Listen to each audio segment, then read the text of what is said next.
April 1லேருந்து நம்ம central government என்ன பண்ணியிருக்காங்கன்னா E20 பெட்ரோல் வந்து கட்டாயமாகிருக்காங்க. இப்போ அந்த E20 அப்படின்னா என்ன அப்படின்னா எத்தனால் 20% மிக்ஸ் பண்ணியிருக்காங்க. அதாவது இப்போ 1 லிட்டர் பெட்ரோல் இருக்குன்னா அதில் 200 ml வந்து பார்த்திங்கன்னா உங்களுக்கு எத்தனால் கலந்துருப்பாங்க. ஆக்சுவலாக அதுக்கு முன்னாடி வந்து பார்த்திங்கன்னா 5 to 10% வந்து டெஸ்டிங்காக முன்னாடி இருந்தே ஏறக்குறைய ஒரு வருஷத்துக்கு முன்னாடி இருந்தே என்ன பண்ணிட்டாங்க அப்படின்னா E10, E11, E9 அந்த மாதிரி அது ஒவ்வொரு கம்பெனியும் வெவ்வேறு கம்போசிஷனில் ஆல்ரெடி ஸ்டார்ட் பண்ணிட்டாங்க. எத்தனால் வந்து மிக்ஸ் பண்ண ஆரம்பிச்சிட்டாங்க. இப்போ வந்து கம்பல்சரி ஆக்கிட்டாங்க. E20 கம்பல்சரி அப்படின்னா எல்லா பெட்ரோல் பங்க்லேயும் எல்லா நார்மல் பெட்ரோலும் 80% பெட்ரோலும் 20% எத்தனால் இருக்கிற மாதிரி கட்டாயமாக்கிட்டாங்க. ஸோ அதனால் வந்து நம்மளுக்கு என்ன நடந்திருக்கு அப்படின்னு பார்த்தீங்கன்னா ஏறக்குறைய இந்த ஒரு மாதத்துலேயே வந்து நம்மளுக்கு ஒரு 35,000 கோடி வந்து இந்த நம்ம சென்ட்ரல் கவர்மெண்ட்டுக்கு வந்து பார்த்திங்கன்னா அந்நிய செலவாணி வந்து மீதியாக இருக்குது. ஏன் அப்படின்னா நம்மளுக்கு வந்து பெட்ரோல் வந்து நம்ம நாட்டில் வந்து உற்பத்தி இல்லை. நம்ம வெளிநாட்டிலேருந்து முழுசாக இறக்குமதி பண்ணுறோம். அப்போ நம்மளுடைய அந்நிய செலவாணி வெளியேறும். ஸோ அதெல்லாம் குறைக்கிறதுக்காக என்ன பண்ணியிருக்காங்க, ஒரு 20% பெட்ரோலை நம்ம கலந்தோம். பெட்ரோல் கூட வந்து எத்தனால் கலந்தோம். ஸோ அதனால் நம்மளுக்கு வந்து ஒரு இது வந்து ஒரு சின்ன அமௌண்ட்டு தான். ஏன்னா நம்ம ஒவ்வொரு மாதமும் ஏறக்குறைய 20 லட்சம் கோடிக்கு பெட்ரோல் வாங்குறதா சொல்கிறாங்க. ஸோ அது ரொம்ப ரொம்ப பெரிய அமௌண்ட் அது. ஸோ அதில் நம்மளுக்கு 35,000 கோடிங்கிறது நல்ல விஷயம் தான். ஸோ இப்போ அந்த 35,000 கோடி வந்து மீதிங்கிறத விட இது எந்த விதமாக ஸ்பெண்ட் ஆகும் அப்படின்னு பார்த்தீங்கன்னா கரும்பு விவசாயிகளுக்கு கண்டிப்பாக இது ஒரு நல்ல பொருளாதார முன்னேற்றத்தை கொடுக்கும். எப்படி அப்படின்னு பார்த்தீங்கன்னா ஸோ அவங்க வந்து பார்த்திங்கன்னா கரும்பு வந்து கொஞ்சம் குறைவான விலையில் தான் இப்போ கொடுத்துட்ருக்காங்க சர்க்கரை ஆலைகளுக்கு. ஸோ சர்க்கரை ஆலையில் கரும்பு தயாரித்ததுக்கப்புறம் நம்மளுக்கு உபரியாக வந்து நிறைய எத்தனால் கிடைக்குது. அந்த எத்தனாலை வந்து பார்த்திங்கன்னா இப்போ நம்ம கவர்மெண்ட் வந்து ஃபியூலாக நம்ம யூஸ் பண்ணுறதுக்கு ரீடைரக்ட் பண்ணியிருக்காங்க. ஸோ இப்போதைக்கு 20% தான் மிக்ஸ் பண்ணுறாங்க. இப்போ பிரேசில், அர்ஜென்டினா இங்கேயும் கரும்பு அதிகமாக விளையும். ஸோ அவங்க ஆல்மோஸ்ட் இப்போ எங்கே போயிட்டாங்கன்னா 85 பெட்ரோலுக்கு போயிட்டாங்க. அப்படின்னா என்னது அப்படின்னா 85% எத்தனாலும் 15% மட்டும் பெட்ரோலும்.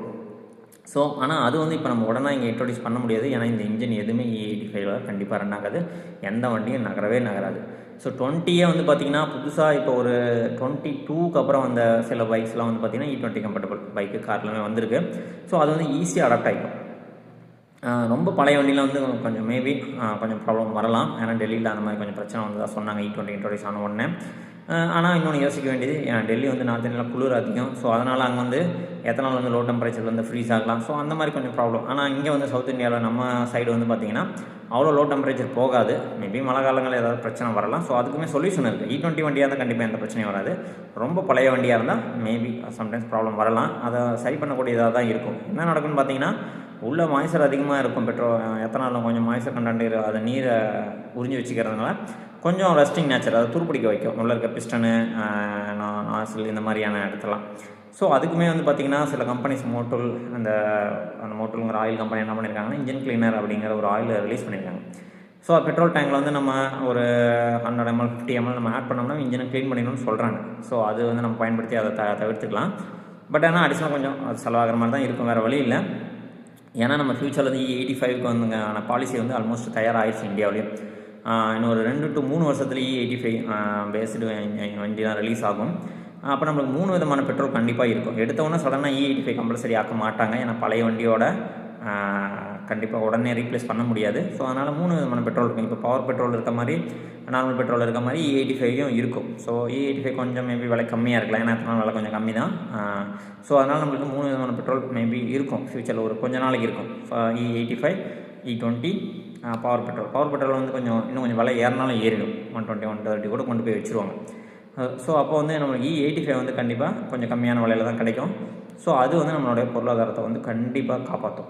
ஸோ இங்கே நம்ம 20%க்கே ஒரு மாதத்துக்கு 35,000 கோடி இப்போ மீதி ஆகுதுன்னா நீங்கள் 15 தான் இறக்குமதியே பண்ணுறோன்னு வச்சுங்களேன். ஸோ கண்டிப்பாக மாதம் வந்து 3 to 4 லட்சம் கோடி வந்து மீதியாகும். அது வந்து நம்ம இன்னும் நம்மளுடைய உள்கட்டமைப்பு, எஜுகேஷன் இது எல்லாத்துக்கும் நல்ல விதியாக அதை பயன்படுத்தலாம். ஸோ அப்போ E85 வரும்போது பார்த்திங்கன்னா கண்டிப்பாக வந்து இன்ஜினில் பெரிய லெவலில் மாடிஃபை வந்தாகணும் அப்படின்னு சொல்கிறாங்க. ஸோ அந்த பிஸ்டனில் வந்து கரோசி, அதாவது துருப்பிடிக்காத அழிக்காத அலைன்மெண்ட் கொஞ்சம் நம்ம சேஞ்சஸ் பண்ண மாதிரி இருக்கும். அடுத்து வந்து பார்த்திங்கன்னா இன்ஜெக்டர் வந்து சைஸ் கொஞ்சம் பெருசாகணும்னு சொல்லியிருக்காங்க. ஏன்னா டென்சிட்டி வேரியேஷன் இருக்கும். இப்போ பெட்ரோலோட டென்சிட்டி வந்து ரொம்ப கம்மியாக இருக்கும். ஸோ சின்ன நாசிலோடய ஈஸியாக ஸ்ப்ரே பண்ணிடலாம். ஆனால் அதே எத்தனால் வந்து பார்த்திங்கன்னா அடர்த்தி கொஞ்சம் அதிகம். ஸோ தண்ணிக்கு கொஞ்சம் பக்கமாக இருக்கும். 0.8 அந்த மாதிரி ரேஞ்சில் இருக்கும் அதனுடைய டென்சிட்டி. தண்ணி வந்து 1 டென்சிட்டி வேல்யூ நம்ம ஸ்கேலில் மெஷர்மெண்ட்ஸ்லாம் வச்சுக்கிட்டோம்னு வச்சுங்களேன், எத்தனை வந்து 0.78 0.8 அந்த மாதிரி ரேஞ்சில் இருக்கும். ஸோ அப்போ நம்ம வந்து கொஞ்சம் இன்ஜெக்டரோட சைஸ் கொஞ்சம் பெருசாகணும். ஸோ இந்த மாதிரி சின்ன சின்ன மாடிஃபிகேஷன் பண்ணணும். பட் இன்ஜின் கண்டிப்பாக புது டைப் ஆஃப் இன்ஜின் தான், மற்றபடி வேறு எதுவும் தேவையில்லை. ஸோ இது வந்து கண்டிப்பாக இன்னும் 2 to 3 வருஷத்தில் நம்மளுக்கு E85 வந்து பாலிசி கண்டிப்பாக கட்டாயமாகும். அன்றைக்கி வந்து நம்மளுக்கு புது வெஹிக்கிள் எல்லாத்துலேயுமே E85 பேஸ் பண்ணி ரன் ஆகும். பழைய வெஹிக்கிளுக்கு கண்டிப்பாக நம்மளுக்கு டைம் தருவாங்க, 4 to 5 வருஷம் இருக்கும். ஸோ அதுக்குள்ளே அப்படியே கொஞ்சம் கொஞ்சமாக மாடிஃபை பண்ண வேண்டியதான். பொல்யூஷன் கண்டிப்பாக குறையும். ஒன்று பொல்யூஷன் குறையும், அது கண்டிப்பாக ஏர் பொல்யூஷன் குறையும்.